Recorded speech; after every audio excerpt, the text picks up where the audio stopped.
Well, yeah, of course. But surely the highlight of a Lego expo in a train museum should be its train displays. I didn't realize you were a fan of trains, McCluck. I'm an engineer. Goes with the territory. Well, you're in luck, McCluck. Come with me as we explore an idealized Art Nouveau-inspired train station. It's like going back in time without a time machine.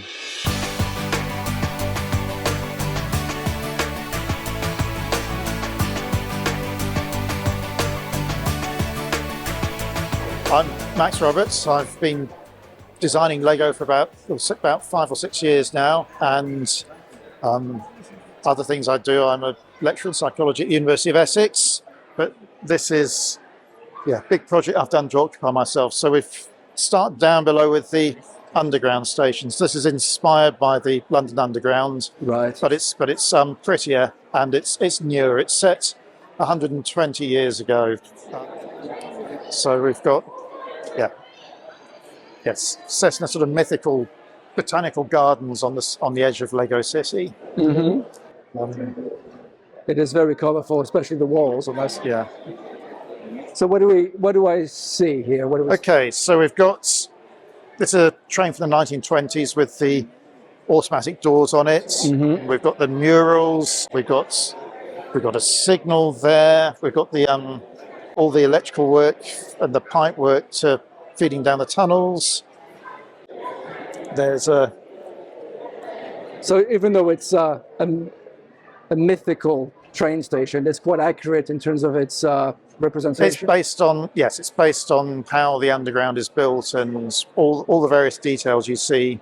Yes, there's a chocolate machine there and a weighing machine as well. So yes, I've always been interested in the London Underground, and it's nice to sort of create a version of that with Lego. Do you have a plan in the future to make this like motor? It's work in progress. Mm-hmm. So over here we've got the buildings that go on top. Right. So which one goes which? So these are all Art Nouveau style. Mm-hmm. This is the station building. So this is where people can buy tickets and have a meal. And what else there? There's the restaurant. There's a kitchen. There's lifts. There's an information desk there. Botany. Yeah, there's a small cake. There's a small stand there selling cakes. And there's a newspaper stand right in the corner. An office at the top. All in Art Nouveau style, all inspired by Art Nouveau buildings in the UK and Europe. So this is cut open. So where's the actual entrance to the building? Right.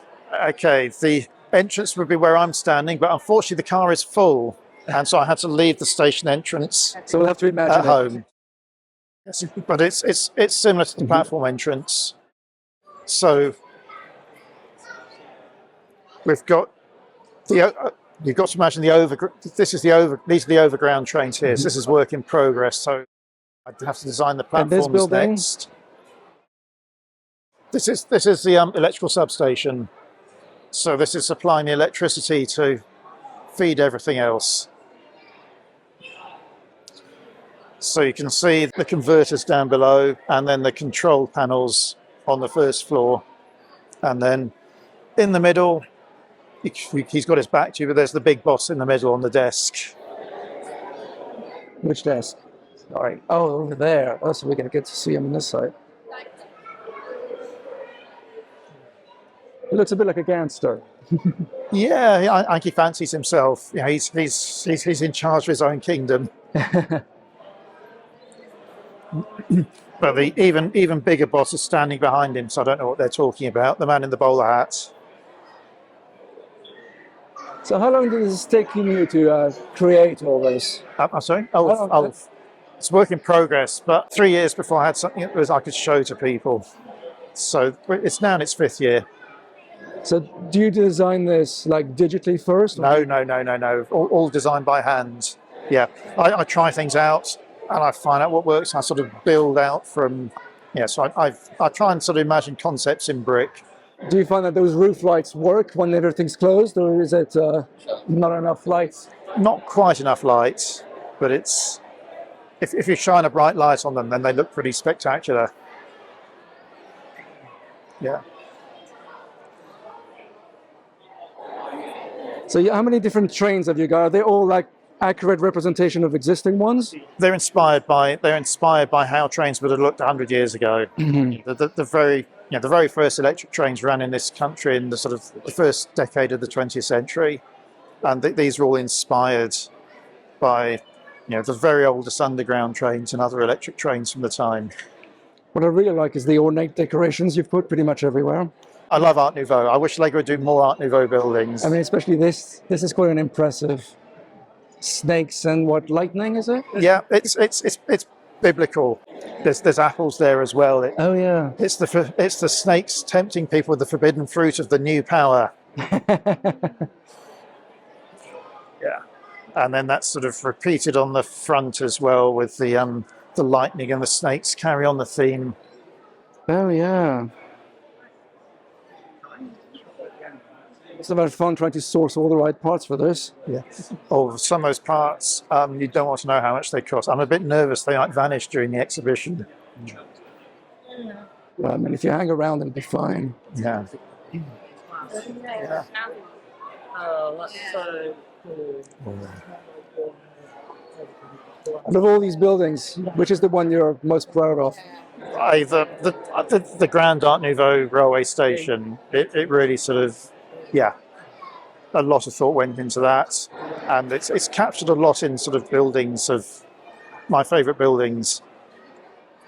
So the glass floors and the glass ceilings, they were all in buildings in Brussels. Absolutely wonderful Art Nouveau buildings there. But then the flower decoration, that was actually inspired by a little church in Brentwood. Was it? St Mary the Virgin Church is one of this country's most lavish Art Nouveau buildings. It's lovely. I mean, it actually brings it more alive. Even though everything's plastic, it just does something special to it. Yeah. Mm-hmm. And then every underground station needs a map. There's a very small map just down there, which you won't be able to see properly. Just there. Yeah. In fact, you get a better view of it if you just look down there. Yeah.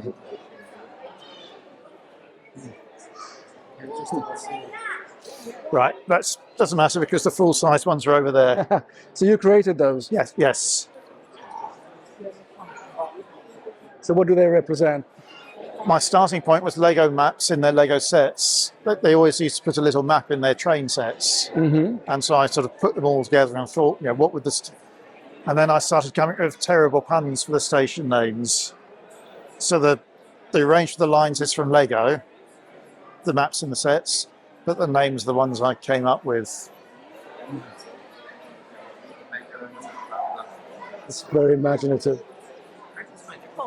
Yeah, I like world building. I've always liked sort of, not just building a thing, but thinking about how this world would function, how it would look. And do you have the space at home to sort of display all this? Or is this So these are my opportunity for me to get it all out and have some fun with it. as much as you can cram into the car? Yes. Yeah, bigger car next year. All right, well, thank you very much for your time. That's great. Yeah.